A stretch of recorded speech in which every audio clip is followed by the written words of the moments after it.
What is up, everyone? Welcome to the Early Wedge. My name is Nejad, and I'm joined today for the live chat by Mike McClure. Mike, I got to sing your praises because, obviously the Early Edge is also on this SportsLine YouTube channel. And as the show was ending, we were cashing your tennis pick. How you doing today, buddy? I am good. Enjoying tennis. We're in now grass court season. Looks a little bit more like a golf course on the TV. Never a bad thing there. So love this time of year, though. And we get a lot of great golf tournaments. I know we're coming off of a major, but this is another elevated event, limited field. So for our purposes, it's kind of like another major here. All right. We already have some. Yeah, that's a good point, by the way. We already have some questions in the chat. I see a one and done question, a question about a top 20 pick. I'm sure we have DFS questions in there as well, which of course Mike specializes in, particularly from a game theory standpoint. Mike, I do want to point out we're 79 days away from NFL season, which means we're even a shorter distance away from Fantasy Football Today DFS, which of course airs on the Fantasy Football Today YouTube channel. Very excited about that. I don't need commentary for that, but I just want you to know I'm excited about drafting not just PGA lineups around that time, but also NFL DFS lineups. Mike, I do want to start off with the following. We have Scottie Scheffler in this tournament, and we have, basically the whole cast of characters, it being a signature event. How do you feel about Scottie going into this tournament, both from just a DFS and outright winning standpoint? Because I know we're going to get to DFS conversations, and I'm just curious if your opinion has changed from Monday. Are you still looking at like 50-50 Scottie lineups for you, or are you going a different direction? Yeah, I'm looking closer to 50-50 on Scottie still. And how you should interpret that, I think, is I definitely want to play him.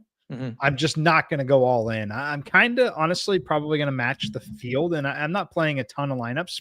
Actually, only 3 at this point. So it'll be, either slightly over or slightly under. I'll either have him in 2 of the lineups or 1, but I will not have him in all 3. And I think he's probably, we'll talk about ownership numbers coming in later, but I think it's hard to just fade Scottie in this particular setup. And I think he's a lot easier to get than he was last week, frankly, even without the 5K range. So yeah, I'm playing a little bit of Scottie for sure. Do you say that about him being a lot easier to play this week without the 5K range? Do you say that because it's a no-cut event? Yeah, mostly because it's a no-cut event. The price tag is, almost 1,000 cheaper, 800 cheaper. Yeah. That, and we're back to having tons of serviceable golfers from a DFS perspective in that 7K range, like just an absolute ton of them. So yeah, I think Scottie is just a little easier to get in this week than he was last week. All right. I guess we can probably get to questions. One more thing about Scottie, though. From an outright standpoint, I know you're not betting him at such a short number. Are you engaging the without market in any capacity? Possibly. A guy that I would consider playing in the without market would be Justin Thomas, but I would strongly prefer to, even though I don't like Rory, I would include Xander and Rory in that. And I think that you can do that with both Colin Morikawa and JT. Morikawa's number becomes 1,200 if you remove Rory, Scottie, and Xander. JT's becomes 20-1 if you remove those 3. I am going to dabble a bit there on the JT number, and I'll have Xander outright with Scottie at 16. In case you all missed the best bets show yesterday, all my bets are in that without those big 3 market, Xander, Rory, and Scottie. It starts off with Cam Young at 33-1 in that without market. And then I go to kind of some long shot plays, which I'm sure we'll put up later. So it's kind of a weird card for me. I didn't have a lot of faith in sort of the shorter odds guys. So I just end up, kind of going in a different direction. So we'll see how that turns out. Speaking of different directions, let's start with the questions. Chris Burke says, thoughts on CBS this week. Now, Mike, when I did my first run of things, and I do this very deliberate, G2 pilot pen to white pad thing. In fact, here, I've got it in front of me. If anybody wants to screenshot this, it's hilarious. I basically, it's so old school. I put 4 or 5 of the primary categories or metrics that I'm looking for. And I basically list, a top 25, top 30 for each. And the last one I did was approach, and in the last 16 rounds, I have different approach metrics on here, and ball striking and all kinds of things, putting, opportunity gain, things of that nature. But CBS did show up. His approach play has been really good lately, and he does seem like he's a good course fit on a shorter track. Did he show up in any of your simulations at all? I can't imagine, as I'm looking at ownership, I can't imagine he's getting a ton of ownership either. Yeah, I'm probably not playing him. I have him showing up a little bit, right? Equal to where my projected ownership is. I have him projected around 6%. And when I tell the computer to build lineups, he's coming in right at 6%. So that would tell you that I'm pretty neutral on it. And when I'm pretty neutral on a player like that, my advice to you would be, if you have something you like about that player and I tell you that I'm neutral on it, go play that player. Yeah. If I tell you the computer wants me to be, because the way I build it, it is kind of designed to, take meaningful stances, right? So I'm generally going to be meaningfully above or meaningfully below. So when I'm pretty much dead on and neutral there, that means that there's absolutely nothing wrong with the player at that ownership level. So if you've got something you like, I would lean into it. I will tell you this, my first round leaders, I have 4 of them. And Josh, I don't know if you can throw those up there real quick. It started out with Cam Young, who again, not a Cam Young guy, but I am this week. I have him as a first round leader. You see here. Thank you, Josh. Harry Hall, Cam Young, by the way, 40-1 first round lead. Harry Hall, 55-1. Max Grazerman, 60-1. Bud Cauley, 66-1. These are all morning tee times, which I think will matter tomorrow. And obviously you can see Jason's and Patrick's first round leaders up there too. The reason I even bring this up is because it was between Bud Cauley and CBS at 66-1 to be first round leaders. I didn't want to put 5 in a 70-person field, so I just ended up cutting CBS. I don't really love him for the full tournament to like win this thing, or maybe I don't know that I like him to top 10 or top 20, but I do think he's sneaky in DFS. I think he could show up in the first round, and I think if you want to play him in like the top 30 market, you're probably getting a very pretty generous plus number. Or even top 20, but top 30, top 40, you're still getting maybe a plus number there. I like CBS a little bit, so I wanted to point that out. Interesting first question that we got there, Mike. Chris, thanks for being in here, by the way. Hit the like button if you could. Zach Kasenki, who's always in here, he says, thanks, C and Mike, for the knowledge. Ryan Fox is a foregone conclusion for me at plus 200 for a top 20. What do you think of Ben Griffin with mediocre history at this course from last year at plus 150 for a top 20? Thoughts on Ben Griffin, Mike? I like Ben Griffin. He's definitely playing some great golf right now. Let me tell you exactly where I have the number. Yeah, I don't mind it. I've got him 19th on the leaderboard. I could make the case to have him all the way up to probably 12th or 13th. Not something I'm going to play, but I don't mind it because he is playing very well. And if I were to be more aggressive on some of the recent form, he would certainly rate better. I'll say this, Josh is in my ear kind of talking about Ben Griffin being a different player now than he was when he had bad course history. That's something you definitely need to keep in mind. There are players that, just aren't good here, and they've been good for quite some time, but just aren't good here. Then there are players that are really much better now than they were a year or two ago. And so looking at their course history doesn't really do you a ton of favors unless you catch something with the metrics that you just say to yourself, okay, they're just clearly not comfortable here. But I do like Ben Griffin, and Mike, I like Ryan Fox a lot. The one problem I have with Ryan Fox is he's playing a lot of golf. He played all 4 rounds, obviously, at the U.S. Open. And there does, you ask yourself, like, can Ryan Fox keep this up? Can he keep this pace up? Is he fatigued? Is he maybe just not this good so that what we think is consistency actually ends up not being, and he ends up falling off? I'm willing to continue to ride that train, though, because of what I'm seeing with the metrics. I love the ball striking, love his ability with the putter. You're not going to talk me off Ryan Fox for DFS, and I actually have him as I think a top 30 pick from the Best Bets show. Your thoughts on Ryan Fox? Yeah, I like Ryan Fox. I really like the experience that he gained playing that World Tour, to be honest with you. I think they play at a number of different venues. I think it kind of gives his game, a little more well-rounded than some might give him credit for. So yeah, I like Ryan Fox. The price point hasn't moved enough. Again, based off of his play, I would have no problem with him being, 8,000, 8,200 in this field. That's so funny. Yeah, I was literally thinking the same thing when we were doing the DFS show. I was going to ask the rhetorical question, Mike, if instead of, because he's a flat 7K, right? Am I making that up right?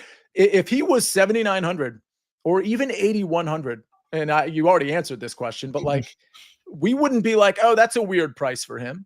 Not only is it not a weird price, but it would still get ownership. Oh yeah, definitely. It may trickle down on ownership if it ticked up with an 8 instead of a 7 on the first number, but 77, 79, like I don't think it matters. I think you're getting a discount for sure at 7K flat. And the respect factor just still isn't there because, Mike, it's not like you're seeing him. Correct me if I'm wrong on your numbers because I'm looking at Rick's at the moment, but you're not even seeing him approach 10%, are you? It's more in that 6 to 7% range. Let me see. Yes, I have in the flagship contest, I have Ryan Fox at 5%. Yeah. I mean, again, he could crash and burn at some point, just like any golfer could, by the way. But this guy's on a trajectory. He doesn't really deserve to be the betting price or the DFS price that he is. All right, let's move on to another question. A lot of questions in the chat. Appreciate everybody being in here. We will go to Lucas Pline. Lucas Pline says around the top in OAD. In other words, he's near the top, deciding between JT and Xander for this week. Most people around me will go Xander, which is what I did, and I'm at the top of the early wedge one. Should I play the differential with JT and save Xander for a later tournament, or go with the pack? Mike? It's a tough question. Around the top, if you're around, define. It's still hard to define around the top. Yeah, but I would imagine that means like top 10%, top 15%. Right. And if that's the case, and even if it's further than that, if it's like say top 5%, I'm probably rolling Xander here. Xander's my pick in this spot. I think Xander's going to win this tournament, but I like Xander a lot. I think JT is going to play really well here also. I got outright tickets on both of these guys. So the short answer is I don't think you can go wrong. I think a bad or an off week from Xander is going to be T13. Yeah. I think a bad week from Justin Thomas is going to be 50th, 60th in this field. There's enough tournaments left where I would play it somewhat conservative. And by the way, just because Xander's popular, Mike, it doesn't mean that like 60% of the people are playing Xander. A lot of people decided to play Xander earlier. A lot of people are deciding to save him. I don't know. You're probably not looking at like OAD percentages, but I can't imagine he's like so highly owned that it's going to be this like crazy chalky week with Xander Schauffele. Yeah, I don't think that's the case. I admittedly have not looked at the percentages on it, but just considering it's a signature event like that, you've still got guys like Colin Morikawa in the field that are certainly going to take some of that ownership. Mm-hmm. I personally think it's a really good time to play Xander. Yeah, I totally do as well. And it's part of the reason I'm doing the without market, Mike, with those big three, because I'm not as afraid of Rory, although of course he could bounce back. Sure. But I honestly think the gap right now, and I'm projecting, I'm not saying I've seen this yet, but I'm projecting like kind of moving forward. I think the gap between Xander and Scottie is, I mean, I guess I'm not breaking news here, is more narrow right now than it's ever been in 2025. So I think there's something to be said for that. Obviously, he's not playing at the level, nor will he, of Scottie Scheffler most likely. But I think we're in a spot where it just wouldn't surprise us if Xander Schauffele won a tournament that Scottie Scheffler was in, whereas maybe a few weeks ago that would surprise us. Yeah, I think that's extremely fair and definitely accurate. All right. We're going to get to a break, but we got a lot of questions to tackle, including Joseph Boza in here talking about maybe some DFS plays that are low owned, which I will scan during our commercial break. I know a lot of guys that I like I'm actually looking at my little player pool, which is developing, but there are some guys that I like that aren't getting a ton of ownership. So we can talk about them as well. We're going to do all that right after this message from our partners. When you need your sports news all the time, we've got breaking news to bring to you. CBS Sports HQ gives you a snapshot of all the sports that matter to you. When you need your sports in a snap, find it on CBS Sports HQ, streaming free anywhere you are. All right, we're back on the early wedge, brought to you by BetMGM, the sportsbook born in Vegas. I'm joined by Mike McClure. Joseph Boza says, are there any players in DFS that are low owned right now that would be considered a steal if we use them right now? He says. Mike, any names that come to mind for you? And then obviously I have some input here as well. Yeah, let me, I think it's always appropriate to consider price when talking about low owned ownership. So I'm going to give you like from the top down to 9K to start. So it's from Scottie all the way down to Victor Hovland. Mm-hmm. The lowest owned play there is looking like Justin Thomas, who I love. Mm-hmm. and Sam Burns. So out of that top group, to me, Justin Thomas is the quote unquote low owned player that I would recommend in that range. Now going from Tommy Fleetwood down to the 7K range, now you get, it gets interesting at that point in terms of some of the low ownership. Let's see if I can find Hideki and Sungjae, they're not getting a ton, are they? No, they are not. I think Sungjae is sneaky. I'm just throwing that out there. Go ahead, Mike. Yes, no, I think he's definitely sneaky. Guy that I'm, well, no, that's still high ownership. Man, that's a tough question. Tough. I mean, the guy we talked about, Ryan Fox, stands out clearly for me at 5%. So I'm definitely going to be playing a lot of Ryan Fox. Luke Clanton's not getting any ownership. I'm not saying you're playing him, but that's another guy that not getting noticed. Yeah, not getting noticed at all. Let me go back real quick. Okay, here we go. Low owned guys that I love. Kevin Yu, 6,400. He's I would call that moderate owned. 6 to 7% is moderate ownership overall, but pretty high for a 6K golfer. Guy we talked about on Monday, Siwoo Kim, could be about 10%. Let's see. You're probably looking lower than that. I've got a couple of names in that range as you look, Mike. And I talked about this guy on the betting show. He's one of my first round leaders. I talked about him on the DFS show. And I'm not surprised he's low owned because he doesn't feel like the right course fit. I love Max Grazerman. And I think in a tournament like this, it is time to play Max Grazerman, especially when you look at the metrics lately where, you know, we think of him as the off the tee guy and great with the putter. The ball striking is really coming around. And what's interesting about him over the last two tournaments is that the putter has actually failed him in a pretty significant way, and yet he's still finishing inside the top 25 over the last two tournaments. Once that putter bounces back, which I anticipate happening immediately, this guy, I think, could really surge. So Grazerman would be one of mine. Bud Cauley is probably getting a little bit more popularity. Thomas Dietrich is interesting to me. Ryan Gerard, Mike, not getting a ton of ownership. I know you like him. And there was one other, Christian Bezadenhout, I think is interesting. And if you really want to go YOLO, I don't think he's a good course fit, but I do think he's talented. Jacob Bridgman, nobody's really playing him. Yeah, no, I think those are good. I popped in the chat if you guys are watching the two. Keep in mind when I say 10%, that's actually low this week. 10% is low in a limited field, no cut event. That would be the equivalent of catching the same golfer around 4 to 5% last week at the US Open. So always keep that in mind. Now, I know you guys haven't asked for this yet, but I think it's also interesting. The flip side of that, who are some really popular high-owned guys? The one that stands out immediately that's not like the others in terms of price, Aaron Rai is going to be popular at 7,500. Jason Day is going to be popular at 7K. And then Daniel Berger at 7,500. Those are going to be the popular plays that a lot of users are going to gravitate towards that are under that 8K price point. And I'll tell everybody, and it's not just because of their ownership. And this is just me, Mike. You might have a different opinion. I am happily fading all three of those guys. And I actually think there's enough ownership aside, bad things to say about those guys for me to pivot to other guys. I understand why people are playing them. I'm not saying it's a bad thought, but I just want everybody to know I'm fading those three. One last thing on the ownership stuff. I'm sure we might have other questions, but are you seeing Scottie sub 40% or is he exceeding 40% for you? So my number is showing a little bit lower than that. And I will be the first to admit that I don't believe it. I'm showing him around 31, 32%. I personally think it'll be 40 to 45. And I do think that, where the ownership is going, it's very clearly Colin and Xander. I think that there is a general consensus that this is a good week to back Xander. I obviously agree with it. I've been part of that movement this week. So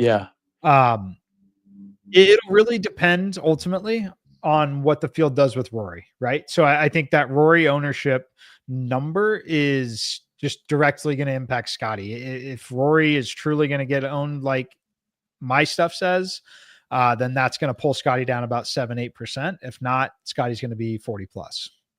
All right. Joseph Boza also asking, Mike, are you playing the these guys might be just kind of out of energy card who played 4 rounds at the US Open. And to the extent you are there people in particular that you're fading because of that? I'll fade JJ Spawn for sure. Just price point and all that. 8,600 fatigue. Just a lot going on. Huge life-changing moments. Generally want to be on the side of fading that. Others, I wouldn't say I'm the one that I would maybe penalize just a touch is Victor Hovland. I like Victor. I think he could absolutely go play really well here. I'm showing Victor as like maybe as high as the 4th owned golfer. Yeah. And if that's the case, I'll set that out. Right. But where I'm more interested, honestly, is just buying guys that missed the cut. So Justin Thomas, Tommy Fleetwood, those names, Justin Thomas for sure is the one that stands out a ton to me.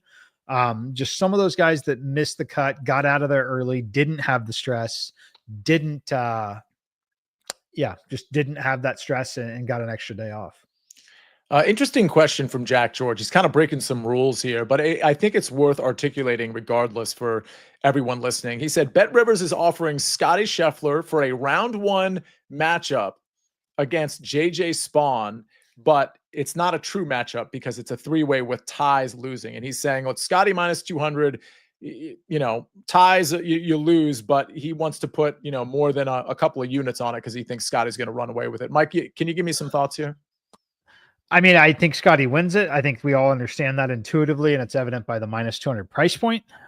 Is it something that I would want to put multiple units on in a spot where every player in the field can, birdie at least 5 of these holes pretty consistently? Probably not. Right. Yeah. It's a no for me, especially with the ties part. I mean, obviously, if you're playing the straight up matchup, that's probably going to be instead of minus 200, like minus like 240, 260, something like that. And then you're really having to pay a heavy price. So it's a no for me, but I get it. Classic answer for me on this one, since the price point's minus 200. If you're that bullish on Scottie in that spot, just play his round score under around even money. That generally, I mean, yes, I know there's a scenario he beats him by 1 stroke. They both, are only shooting 1 or 2 under, whatever. For Scottie to comfortably win that, to be priced where he is, he's going to have to go under his round score. All right. Got a lot of people watching, a lot of questions in the chat. Make sure you're subscribed to this channel. We just got to 110,000 followers and I should say subscribers. And with football season looming, you're going to want to be a part of this channel. Obviously, we have the early edge every single day, and all kinds of extra content and live shows and things of that nature. But NFL, it's coming around soon. A lot of futures shows will be on this channel as well. Derek M says got a 50% boost on DK, thinking about putting it on Xander in the without Scottie market to boost to plus 1,800. Wow, that is a great boost in the without Scottie market for Xander Schauffele. Mike, I think I know the answer. What do you think of this? Yeah, I'm in on that. Me too. Very. I think it's a fine use of it. Yep. That's a great use of the boost, in my opinion. I mean, getting Xander at 18-1 in the without market. Mike, I just think that all of these other guys, if Xander is back, like we think he is, and certainly the metrics are sort of indicating that, I feel like it's Scottie, Xander, and I don't want to be like everybody else, but like all those other names. I mean, you mentioned Justin Thomas, obviously Cantlay, Morikawa. There's so many more arguments against that sort of second, third tier of golfer. I should say second tier of golfer, rather than, to me, the arguments against Xander and Scottie. Yeah. Oh, yeah. No question. I think that it's clearly, we kind of said this last week, and, it didn't necessarily work out. Obviously, it's very difficult conditions, but last week we kind of thought there was a consensus of Scottie and Bryson being the top 2. I think that's Scottie and Xander this week. I think that they're very clearly the top 2 in this field right now. And I think there are 5 to 6 other guys right behind them that still have meaningful win equity, and we still expect decent things from, but their range of outcomes is a win to a 50th place finish. And I think Scottie and Xander, I think the range is a win to a top 15 as a bad or an off week. Yeah. Joseph Boza noting the weather forecast. I'm not super up to speed on it right now, Mike. I certainly know that as of yesterday, Thursday morning looked like pretty calm, but I thought Thursday afternoon looked pretty calm too. Joseph Boza is talking about potential storms. I don't know if he's talking about Thursday or not. I will say this. I think it's pretty clear, unless there's some major change, that Thursday morning is going to have a little bit of a better time than Thursday afternoon. I don't know about delays. Mike, are you aware of anything kind of moving in? Yeah, I don't know. I mean, I guess there's definitely a chance of delay on Thursday afternoon. I think it's doesn't seem super likely at this point, but it's certainly a chance of a pop-up storm that is like severe weather enough to stop it for a bit. But I would give a pretty clear edge to Thursday morning overall. In terms of everything there, I think that early morning tee times have a pretty meaningful advantage.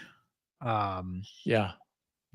Yeah. And FYI, my first round leaders are pretty early. Between like I think I reduced it to like the 8 to 10 o'clock range in terms of when people are teeing off for my guys. So just FYI. Tom O wants to know if 6K. I think he's asking if a 6K golfer is going to be in the optimal lineup. Mike, I think the answer is yes. How many? I'm sure when you're running your simulations that 6K guys are in there quite often. Yeah, I think that I think it's very likely. And I think that where the field is going to go on that is probably Davis Thompson will be the most popular 6K guy. For me, it'll be Kevin Yu. But there are enough of them here that I will say, yes, the optimal lineup does have a 6K golfer in it, if not two. I'm seeing a lot of ownership right now in that 6K range on Fitzpatrick's picking up a little bit. There's some name recognition there. Nick Taylor. I'm seeing Tom Hoagie and Andrew Novak get some. And let's see, that's pretty much it in terms of the guys that are getting kind of more than normal in that bottom range. I definitely think there's going to be a lot of people like to build, Mike, especially in these no-cut events, that barbell approach where you're taking studs and you're taking kind of down low and, maybe a 7K guy or two. That does kind of mean, Mike, that 8K range is probably going to get maybe even the low 9K range relatively ignored. Yeah, I think so. Let me look. It looks like it's the upper 7K range that is having, maybe some lesser ownership and maybe that mid 8K range. That's what I'm saying. Yeah, I would say the 8s are not really going to get touched too much. Although I guess Fleetwood's there in the 8. It'll be Keegan, Fleetwood, and Henley in the 8s that get touched. After that, not a lot. I think like you mentioned earlier, Hideki, you're going to get single digits on. Lowry, you probably are going to catch single digits on Shane Lowry. Lowry's interesting. Do you any thoughts on Lowry? I don't think I'm going to play him, but I don't really have a great reason not to play him. Yeah. I'm considering playing him, honestly. Okay. I'm one of my 3. Mostly the reason I kind of liked him in Canada, right? We played him at the RBC and it was just generally skill set, right? Skill set and price. Like the guy can play all around. A guy that's, probably after the way round 1 went and the fact that he missed round 2,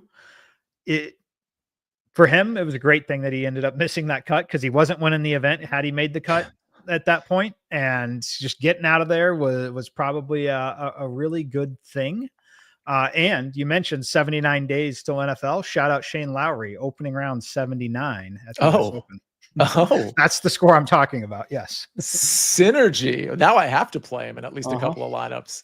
That's great. John Crombie, good stuff from him. He says he's currently 3rd in the Splash Early Edge one and done, which is really impressive because for those of you that are not in that, there's over 1,000 people in the early Wedge Splash one and done. So he's asking Xander or Ben Griffin. I don't know how you play Ben Griffin here. I get it. You're 3rd.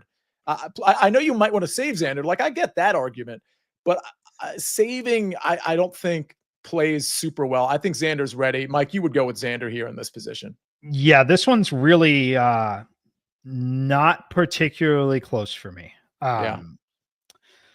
Because I think that, again, I think Xander's floor is like top 15 here. And I think that this sounds silly because you've seen my sims and you've seen the markets and all that, but I think the most likely outcome is losing to Scottie Scheffler and finishing second and still making a lot of money here. So I think it's very clearly Xander.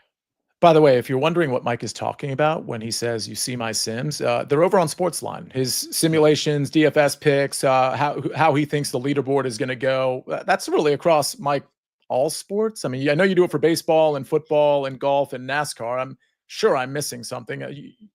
Am I? Do you do it like for literally everything? A lot of sports. What lives on the SportsLine will always be golf tournaments, NASCAR. F1 is one that also goes up there quite a bit, but yeah, golf definitely the biggest, but you can see a lot of detailed information over there on SportsLine. Yeah, sportsline.com. Let's see, what is it? Sportsline.com/join. If you type in the promo code winners, you get 60% off the annual plan. Jeff Stenberg says, I don't know if he's trolling me because he watches every show. I think he says, is plus 210 a price that you'd play for Aaron Rye top English? Well, one of the picks I gave out on the early edge and on the best bets show was Harry Hall plus 450, which you can find at BetMGM as top Englishman. And effectively what I'm doing there is fading Aaron Rye, Tommy Fleetwood, and Matt Fitzpatrick, mostly because of the price. Mike, I'm getting plus 450. I can put a half a unit on this and make well over 2 units. Like, it's an easy call for me. I can even put a quarter unit and make a decent amount of money over a full unit. Any thoughts on any of these guys? Are you playing Aaron Rye like a lot of people are, or any of these other names you're thinking about betting or playing? So I like Aaron Rye, and I think he's probably going to have a fine tournament. I'm not getting to him at the ownership levels. That's just that, right? So I'm not backing him in a betting market, not playing him in DFS. I do like Harry Hall a little bit. I think he's a great pivot in DFS, and I think he's a great price point in that market that you're backing. I think that they're right there. My concern is obviously Tommy Fleetwood, but yeah, I think it's a great price point relative to what you're playing against. Yeah, the one thing I did notice about Tommy Fleetwood, and listen, it's plus 450 for a reason. Like, Tommy Fleetwood, if I had to guess, is probably going to be like the best guy here, but I'm paying the price on Harry Hall because I love the price, and I too like Harry Hall quite a bit. You've seen it in my card on the Best Bets show, but Fleetwood's ball striking hasn't been as good as it normally is over the last couple of months. So, I mean, that's one thing to point out there. But no, Jeff, I'm not taking Aaron Rye. I think plus 210 is a fine number. By the way, it's plus 230 in some places. But for me, it's going to be go over to BetMGM and take the plus 450. Franco says, thoughts on building a lineup with the core Xander Collin, Cameron Young, Bud Cauley. Thoughts in single entry to be different. So I think he's asking how to be different beyond those four, because, Mike, those are all pretty popular plays. Yeah, I'm not showing Cauley being like terribly popular yet. That's true. But, yeah. I think the one that's going to, steam up a little more than we might think would be Cam Young. He's just played super well. He's getting ownership for sure. Let's see. Yeah. I'm going to build this little core here. Bud Cauley. All right. So you got like 7,200 left. There's a lot of guys in that range that I like. Like, we just talked about Harry Hall. I mentioned Grazerman at 6,900. I'm sure you mentioned a couple guys in that range as well. Yeah, it's there's some interesting things you can do.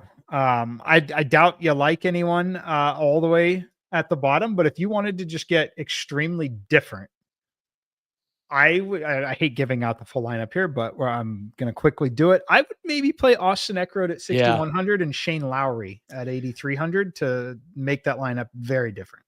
Eckroat was one of the first names that came to mind when I kind of scrolled up from the bottom, because he's not playing well, obviously, but he is classically a good ball striker. And if he's going to get 4 rounds, I think he could run into a couple of good ones. So I think Eckroat is really interesting. Not a lot of people going to go down that low. And if they do, they're probably going to be taking Lucas Glover or Matthew Pavon, who has flashed lately, maybe even Eric Cole at 6,200, who I think is actually a pretty good play. All right, we move to Michael Heimseth. He says, do you ever mess with betting groups? See, do you like Scott in Group F? Okay, so I don't mess with betting groups like Group A, Group B, Group C. So I don't know who's in that betting group, Michael. I will tell you that as much as I liked Adam Scott last week in DFS, he was also one of my first-round leaders.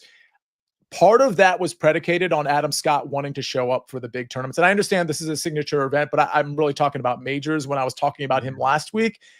I don't know about Adam Scott recovering from last week and being a guy this week. So it's a no for me on Adam Scott in general. Mike, do you have any thoughts on Adam Scott? It's a no. He's one that I also would put into that hangover category. Just considering all things.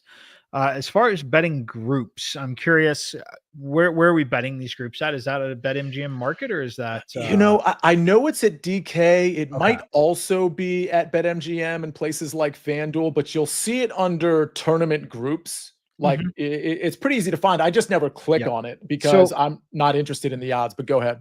Yeah. So my general thought on this market is it's one you want to avoid. And here's the reason. This market typically isn't published right away. It's typically published, after outright markets have been up for a bit, right? So once that is there, the book basically has data on everything and it is building these groups that way. I think you're far more likely to find edges betting groups in terms of like nationality props, where they're, have that clearly defined criteria to be in the group. Otherwise here, it's just kind of mix and match. And then I'll quickly at some point during the show, check the hold on them. But looking at the numbers here, if I had to guess, I would venture to say that the hold on this market is significantly higher. Than just, again, simply backing a guy's either tournament prop score or round score. From the eye test, and again, it's literally just the eye test. So, I mean, Mike's actual calculation of the hold is certainly more important than my eye test. But every time I look at these group things, which I haven't in quite some time, I'm like, these odds aren't good. Like, I'm not interested in taking, somebody at, plus 120 out of like the 5 like best guys in the tournament because they're grouping it like they would do, I think, like tiers in DraftKings, for example. All right, let's move on. And Mike, if you have an answer to that hold question, obviously jump right back in. Go ahead. Oh, okay. I don't have it just yet. Actually, I'll have it in about 30 seconds. Yeah, Michael Heimsmith is asking about first round 2 ball with ties. I don't even understand what you're asking for there. Like I'm not interested in that part, but I did give out a 2 ball on the early edge this morning. I'm trying to remember what it was. Oh, it was Harry Hall minus 110 over Min Woo Lee. That's minus 115 in some places, minus 110 in others. I like how Harry Hall's playing, and the Min Woo Lee experience since his win hasn't been great. Even the putter's kind of been bad. He can rebound, but that was a first round 2 ball I put out on this morning's show. I'll have another 2 ball for tomorrow's show, most likely as well. Jay Buser says, can we get a top 40 play from Mike? Mike, do you have a top 40 play? I think he wants a top 40 parlay. Oh, the equivalent of like the make the cut, miss the cut kind of parlay. Yeah. I think they're looking for basically a make the cut parlay. I do not have anything I have something prepared. I have something, Mike. Go ahead though. I will take what you say there. Now, this is where the simulations on SportsLine come in handy. I've got my number up there for everyone. I do publish at least the top 20%, but you can kind of extrapolate a little bit, but you can at least see where I've got guys listed in the simulations. You can build your own if you like to do that kind of thing. All right. Josh, I don't know. I've never done this before on the early wedge, but I did it yesterday. I might even tweet it out after the show because it's fun and you can literally put $2 on it to win 150. Josh, do you have the long shot section of yesterday's show? I have a screenshot of it, but Josh, I didn't send it to you in time. I have a 7-leg parlay. And I'm gonna read this out loud because if you're listening to the podcast, even if you're watching this, you might be confusing what I did here. It's 4 top 40 plays parlayed with 1 top 30, 1 top 20, and 1 top 10 play, and it pays about 75 to 1. All right, the top 40 plays are as follows. By the way, this is not including ties because this is the DK section where when you parlay them together, I don't think you can do the including ties part. So they have to actually like be within this number. Harry Hall, Max Grazerman, Bud Cauley, Ryan Fox. They all got to be in the top 40. Akshay Bhatia's got to be in the top 30, Cameron Young in the top 20, and Xander Schauffele in the top 10. If that hits 7 legs with 4 of them being in the top 40, you got 75 to 1. So that's it's a Mike McClure-esque make the cut parlay. It's just not a make the cut parlay. Mike, your thoughts? I like it. I think that there can be value. I have to go through and look at my individual numbers on some of those top 40s, but I don't mind it. I have been against a lot of it at times, but I'm very much okay with these. Yeah. To be very clear, like there's a reason why this is the only parlay I've ever put out on the early wedge. This is where the whole, golf betting or betting in general should be fun portion of the program, where it's like, I think it's fun to perhaps wastefully, capriciously put out $2 on a 75 to 1, or $3 if you feel so inclined, or even $5, like whatever is extremely insignificant to you. That's where that belongs in this long shot section. But these are all guys that I'm betting on one way or the other, whether it's in the betting market or DFS. And so that's why all of these made it into my into this parlay. For the record, I originally had Ryan Fox in the top 30 instead of top 40, and that was 107 to 1 as opposed to 74, 75 to 1. So take that for what you will. All right, let's go to Scott, who says, Mike, you're usually the Matsuyama whisperer. Are you on Hideki this week in any capacity? I don't think so. I will admit I have not locked in my final lineups yet. I'm actually running a new set right this second, but I don't think I will be on Hideki here. Okay. Casey, I'm not either. Casey Sportsbet says, do you like Collie plus 260 for a top 20? I have metrics similar to Fox on MGM, and other books have Collie in the plus 190-ish range for top 20. Mike, I like Collie this week. I don't know that I like him to be a top 20. Your thoughts? It's a nice number. It's a nice number.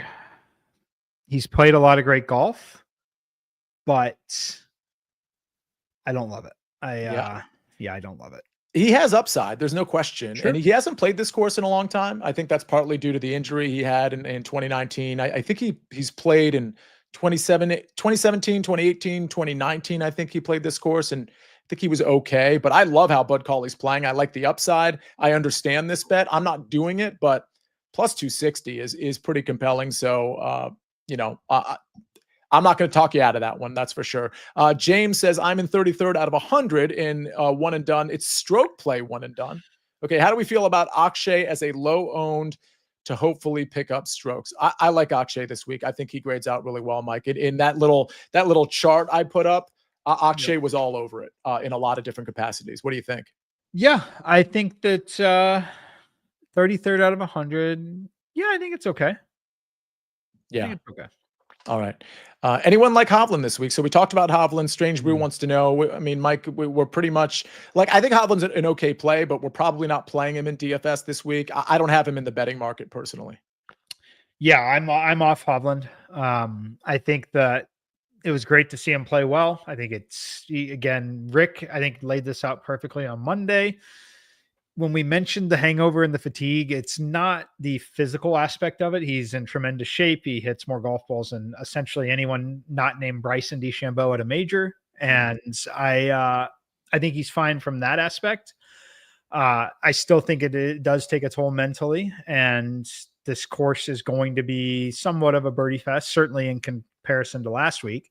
Yeah. So if you don't have it early, that's when I think it could be, mentally checked out just a little bit. And the fact that, again, this is a DFS question or DFS angle, not a betting angle, but he's coming with ownership on the DFS side. So I'm mostly out on Victor.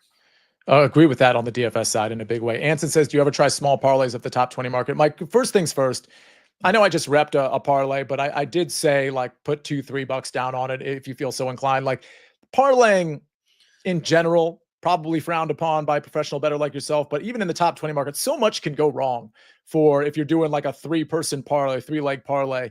You don't ever do these, do you? Not generally. There are situations where it is warranted and can be warranted. If you've got positive betting values on the top 20, to tell you the state, again, this is not, if you're doing it, you're almost certainly doing it Monday when odds come out. Mm-hmm. Now we're talking the night before. You're betting into a very mature market at that point. I'm going to pull it up just to highlight how bad it is.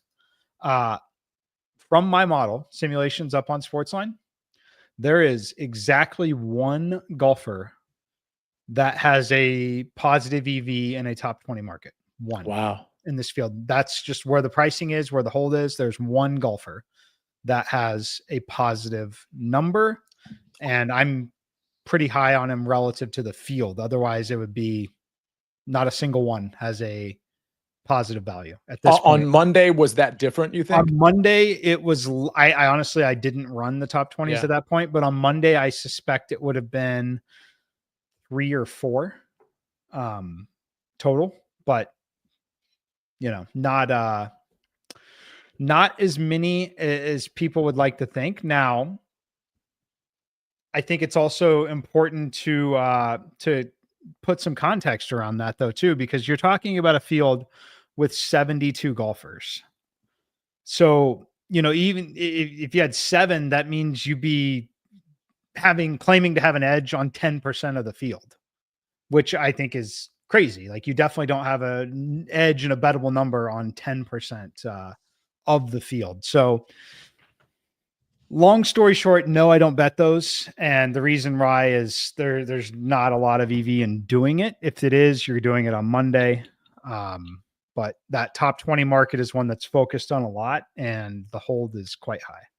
And to the extent you're interested in doing that, I would, whatever shows you consume in a week, and hopefully the early wedge is part of it, take some of the plays that not only that we have conviction behind, but that when you internalize those takes, you have conviction. Maybe you pick a couple on a Monday, because we do the DFS show on a Monday. If everybody, maybe some new people don't know that, that's a good time to, like, especially because Mike's on that show, to kind of get in and get an idea of like where some of the value might still be on a Monday early evening relative to what it's likely to be on, for example, now on a Wednesday late afternoon. So it's just something to consider. Make sure you're subscribed to the Early Wedge podcast, which is of course on the Early Edge feed. All right, Chris Schelt says, great show, guys. If you could pick 3 golfers for a core in DFS, all things considered, which means of course price and ownership and all that stuff, roster construction, who would that be? And he wants us to know that he smashed the like button. Chris, thank you very much for that and the question. Mike, let me start. Okay. I think it would be Xander. It would be Ryan Fox. And again, this is all things considered, right? Ownership as well. And Max Grazerman. I think that would be a core. Like, I don't really have like a true core, Chris, so I'm just kind of answering your question. But like, those 3 will be in a lot of the line. I'll probably make 10 or 12 lineups across a lot of single entry and maybe 3 max type stuff. And those 3 are going to be in a lot of them. So if I had to build a core, actually Cam Young would, if I had to add a 4th, he's obviously got probably going to have a lot of ownership, but it would be Xander, Fox, Grazerman, Cam Young for me. Mike, your thoughts? I like it. I like it a lot. My core also would start with Xander. So I think that is very, I think it's very good. I like all those guys. There's not a one there that I wouldn't play. Do you have a 2 or 3 that your simulations are leaning on? Very much so. Xander Schauffele, Justin Thomas, Siwoo Kim. Oh, that is interesting. Yeah. I like that, because we know that JT and Siwoo probably not getting a ton of ownership, right? Yeah, relative. It's all, again, I typed it in the chat earlier, but I want to hit on it for those, because we have a stark contrast, not only in the style of play and the scoring we saw last week, but just simply the size of the field and the ownership numbers you're seeing. 10% owned on a guy that's more than 8K or more than 7,500 is pretty low. Like, it's the equivalent of single digits most weeks. So yes, JT is going to be relatively low owned, as is Siwoo Kim. Scott is asking if we have a women's pick, LPGA, I assume. The answer is no to that, I think. But I will say, Jason, and Mike, I'm speaking for you, so please interrupt me if I'm wrong. But I know Jason Sobel loves giving out those picks, and he has articles. I wish we had thought of that, Scott, on yesterday's Best Bets show, and maybe we'll, moving forward, try to get those out of Jason. But go read his content. It's everywhere. I know he writes stuff for BetMGM, but he's got a lot of stuff on his Twitter account too. So ask him or just look for his stuff, because that might be where you can find some LPGA stuff. Kelly Collins says, are you interested in anything with Harman? Because of course, history, currently plus 200 top 20. It's a flat no for me, Kelly. We talked about this on the DFS show, but the course history is compelling. Mike, any thoughts on Brian Harman? Not someone that I'm going to get to. Admittedly, I don't get there a lot. The price I generally find to be somewhat middling. Now, having said that, I do have a slight positive value on him. So I don't have any issues. I think he's 7,200. No issues with him at all. Yeah, fair enough. Japan, round one matchup, Harris English minus 125 over Lucas Glover. Mike, I like that. I'm sort of checked out on Lucas Glover, and I've been a Harris English guy for a while now. Any thoughts on this one? Yeah, I like it. I'm not on Lucas Glover here at all. Yeah, okay. Let's see.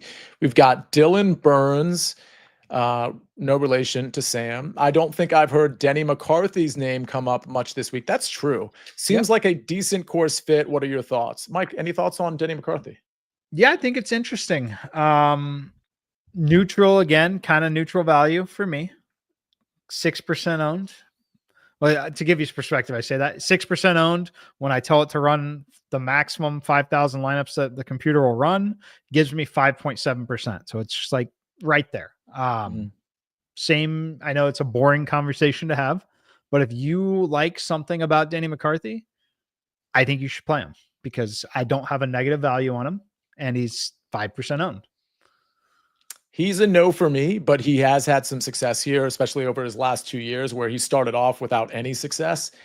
Doesn't feel like he's a great course fit, but Denny's one of those guys that can just pop out of nowhere. And if his ownership is going to be relatively low, which it is, it's not super low, but it's not super high either. I think it's fine. I'm not going to be on Denny in any path. Go ahead. Yeah, and you guys keep hearing me say neutral, and I gave you that core. The core guys, I'm just way above the field on. So I'm going to give you my 5 guys I'm lowest on, the guys that I'm under the field on, that I'm very unlikely to play, that are also getting some ownership. Number 1, Rory McIlroy. 2, Victor Hovland. 3, Patrick Cantlay. 4, JJ Spawn. And 5, Sam Burns. Yeah, I'm out on all those guys except for maybe Sam Burns. And I may be willing to go back to him. I didn't realize that Sam was is he getting a decent amount of ownership, Mike? He is not 10%, 11%. It looks like for me, my computer is only giving me 7%. So that's kind of the context there. Gotcha. The biggest discrepancy is Rory by a mile. Computer says he could be as high as 18% owned. I am getting Rory in 4.6%. So I am way below. Gotcha. Yeah. All right. Let's see. We've got Jeff Stenberg. He's saying that you're going to tail me in the area hall play. I do want to point out those are both pretty good plus numbers. Again, especially at BetMGM, where I think it's like plus 230 and plus 450. You could bet both of those. You could sprinkle on the Harry Hall play your Aaron Rye play, and lock in a profit if one of those two actually wins. Just a suggestion that you can take or leave. Ben Linau says, thoughts on Hideki? No one has mentioned. So we're getting this question. We're getting to it kind of late, Ben. But yeah, I guess we're both out on Hideki.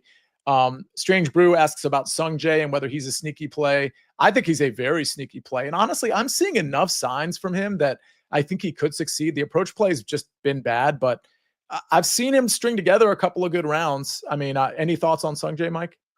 So Sung Jae is the guy that I think we've mentioned this a time or two at no cut events.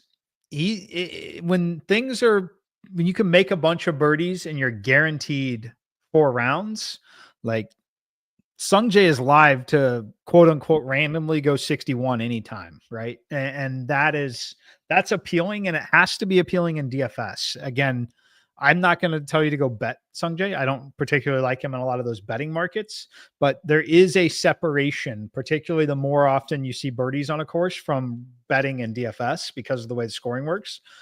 Sung Jae is a great DFS play. When I play Sung Jae, it's typically showdown content. It's typically like round 1, round 2, round 3, round 4, just because of what I just said. But in a no cut event with moderate to low ownership, yeah, I think he's fine. I think showdown. If people play that, I think that's a great place to play Sung Jae. I will mention, if you're playing round 1 showdown, he does have a relatively late tee time. Again, it's not a true wave, but he's out like, I think, in that 11 o'clock to 12 o'clock time frame. But yeah, I like Sung Jae in DFS, not in the betting market. David Talk has a couple of lineups. I mean, I don't think I need to ask him, Mike, about these, but he likes Scheffler, Young, Berger, Akshay, Harry Hall, Cauley. I like that lineup. I'm not playing Daniel Berger, and even though I like Akshay, I might not play him a ton, but I like that lineup outside of just me being out on Berger in general. Then he has another one: Shoffley, Morikawa, Cameron Young, Hall, Fox, and Cauley. I think that lineup is great. Mike, any thoughts on any of these? Yeah, no, I think they're good. I think you're on a lot of the core players. So I gave you my lineup core with Xander, JT, and Siwoo. I'm going to quickly tell Chief to stop barking, and then I'm going to isolate just Scottie Scheffler lineups and see what those look like in terms of exposure. It looks like interesting. It jams a bunch of Kevin Yu in there. So my second guy in my Scottie lineups is going to be all the way down to Kevin Yu at 6,400. The reason for that is because it's still trying to jam JT in quite a few of these. Yeah. That's why. So if I had to give you a Scottie Scheffler build that I haven't locked in my final lineup, but if it's one that I'm very likely to play, it actually is going to start Scottie, JT, and then Kevin Yu. And if you do that, it brings you a flat 7K for the last 3 spots. All right. Lori Switzer's in here. She says, I'm coming in late. Thanks, Mike and Sia. I have Sia's outrights in the without market parlayed with Mike's tennis pick, which is kind of cool. So now that tennis pick has already come in. And so now those odds are even more inflated. I will say that mine are kind of, in the reach region because I really only went with one guy that was sub 50-1. But I do listen. I don't like a lot of guys at the top of the board, and that's why that ended up happening. I'm not just going to pick like a 20 or 30-1 shot that I'm not really in love with. So, wow, Josh, breaking news to me. The Buss family just sold ownership of the Los Angeles Lakers. I can't believe Scottie would be doing something like that the night before a tournament. I mean, it's got to be Scottie Scheffler buying the Lakers, right? That is interesting.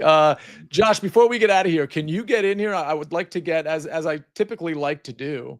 I don't know if you have any thoughts on the breaking news, but more importantly, who do you like to win this tournament? NBA teams are really, really expensive right now, and the people owning them would like to get as much money for them as they can. As for the Travelers, JT, big fan. We're in the JT is not a threat at majors, but really is when he doesn't have to hit driver segment of his return to the top of the game. And that's, it's here and Harbortown that are at the top of that list. I like JT a lot.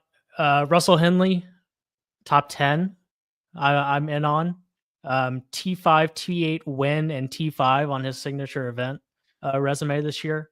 And if he putts well here, he's always knocking on the door of a top 10 at this course. Sepp Straka, top 20 is printing money. Why it's still plus money, I don't know. Basically, since the Masters everywhere. Do you worry about his history here? Not really. It's not terrible. It's actually not terrible. He's been fine here. My bad. Yeah, not really. And he, especially since the Masters has top 20'd everywhere that you'd expect him to top 20, Harbortown, Philly Cricket. You add the T3 at the Memorial, or maybe just the solo third at the Memorial. Not super worried. I just think he hits it super straight and shouldn't be plus money to finish top 10 nowadays in a 70-person field. And then my vibes play is Jordan Spieth, top 20 plus 150. Patrick talked to him on the Golf on CBS YouTube channel. I would argue it's the first time in a long time that he's had both a healthy wrist and a straight driver. If you're looking for a reason for the bad play, basically since he won here, to be different, that would be my argument. But when you talk to Patrick, the vibes are high. So top 20 for Spieth as well. I caught a clip of that interview, and I will say, go to that Golf on CBS YouTube channel. I think you can probably catch the link on Patrick McDonald's page. He's a really good interviewer, and he gets a lot out of his interviewees. So I highly encourage, especially like Jordan Spieth's one of those guys that, you've kind of figured, just like the Max Homa one that Patrick McDonald did a couple months ago, kind of figured those guys will be good interviews. And I saw only one clip, but I trust this is a good interview in terms of like getting the Jordan Spieth experience. And Patrick's really good at getting that. All right, I like your plays. I think Jordan Spieth is really sneaky, Mike. I can't disagree with you and Josh on the JT play. I don't have it as one of my outrights. I feel like I probably should have squeezed in one more outright in that sort of JT and Jordan Spieth range. I didn't. So, here we are, but I like those picks. Josh, any closing thoughts on the tournament? I don't think so. It's going to be interesting to see who quickest gets out of survival at Oakmont to make as many birdies as you can possibly fathom at TPC River Highlands. Even if it's subconscious, like we're hitting at flags, we're rolling putts in. We're not worried about if it rolls out 9 feet because you hit it slightly too hard. Yeah. It's you're going to have to get to 20 under in a field this good at this golf course, and it's not a foregone conclusion that you'll be able to snap out of it quick enough to win the event. And there's been a lot of rain this week as well, so we're looking at like very receptive conditions there. Mike, any closing thoughts before we get out of here? No, just thanks everybody for watching there. And I think it's going to be I personally actually like these. I said on Monday, I didn't love the no cut events. I actually kind of like them, mostly selfishly for DFS. Yeah. I mean, I don't really like them, but they are growing on me enough for me to tolerate them. So I'm not going to wag my finger and complain. I do like the kind of the full field stuff that we had last week in a pretty big way. I will say this: next time you'll see the early wedge is the Sunday. Correct me if I'm wrong, Josh, but at the Sunday live betting show, which is going to be in the morning, Josh, most likely at like 10:30 in the morning, like that range, right? Yep. Yeah, we're always dancing with our friends over on the HQ side of things. So it's it's a little bit up in the air, but somewhere in that window, 10:30, 11, somewhere in there. Mm-hmm. And that's a really good time too, because there's so many groups that have not gone out yet we still have enough information from the groups that have gone out for us to do like a lot of round props that Mike likes, a lot of matchups, and of course a lot of outright stuff as well. So make sure you tune in Sunday morning to the early wedge. And of course the early edge will be on this channel every day at 10 o'clock in the morning, Monday through Friday. All right. That'll do it. Thanks everybody for being so active in the chat. No hangover from the US Open. We are full steam ahead like we always are over at SportsLine. Again, make sure you're subscribed to this channel. We'll see you next time on the Early Wedge.